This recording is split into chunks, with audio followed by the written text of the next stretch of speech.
The Alabama woman who went missing for 2 days last week searched online for information about Amber Alerts, local bus tickets and the abduction-based action movie taken before her disappearance, police say.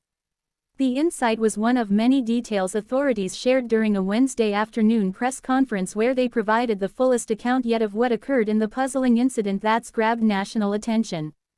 Carlee Russell, a 25-year-old nursing student, disappeared on Thursday after calling 911 and her brother's girlfriend to report seeing a toddler wandering along the side of the road. Police say they still have no evidence of a missing toddler, nor any reports of such a sighting by other drivers along the busy stretch of road. First responders who arrived at the scene minutes after the 911 call found Russell's car as well as her personal belongings, including her wig, cell phone and purse, but no Russell. Then on Saturday, about 49 hours after her initial disappearance, Russell returned home.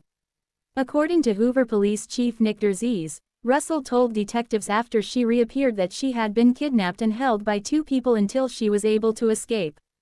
But Derzies shared other information that cast doubt on Russell's account and said investigators haven't yet been granted permission to interview her.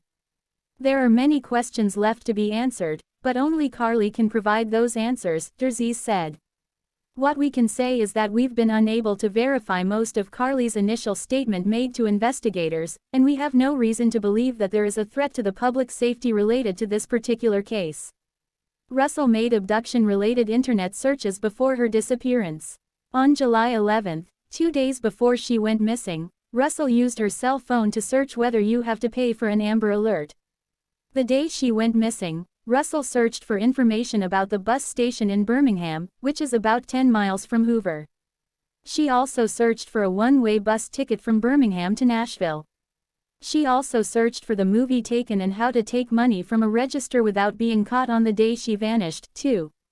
I do think it's highly unusual the day that someone gets kidnapped that 7 hours, 8 hours before that they're searching the internet, Googling the movie taken about an abduction, Derzies said. I find that very strange.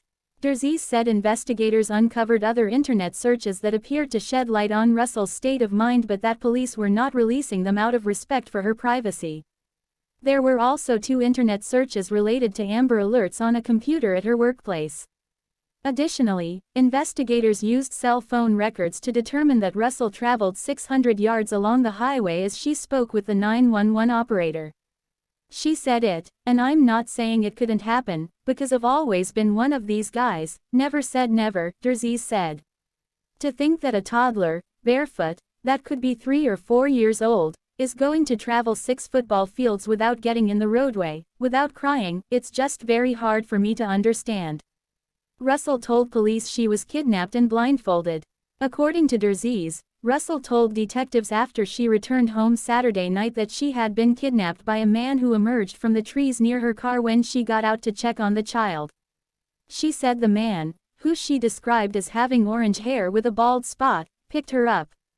She said she screamed, and then he forced her over a fence and into a car. The next thing she remembered was being in the trailer of an 18-wheeler, she said. Russell said she heard the voice of an adult female and the sound of a baby crying. She managed to escape the 18-wheeler and flee on foot but was captured again and blindfolded, Russell said, but her hands weren't tied because her captors didn't want to leave marks on her wrists.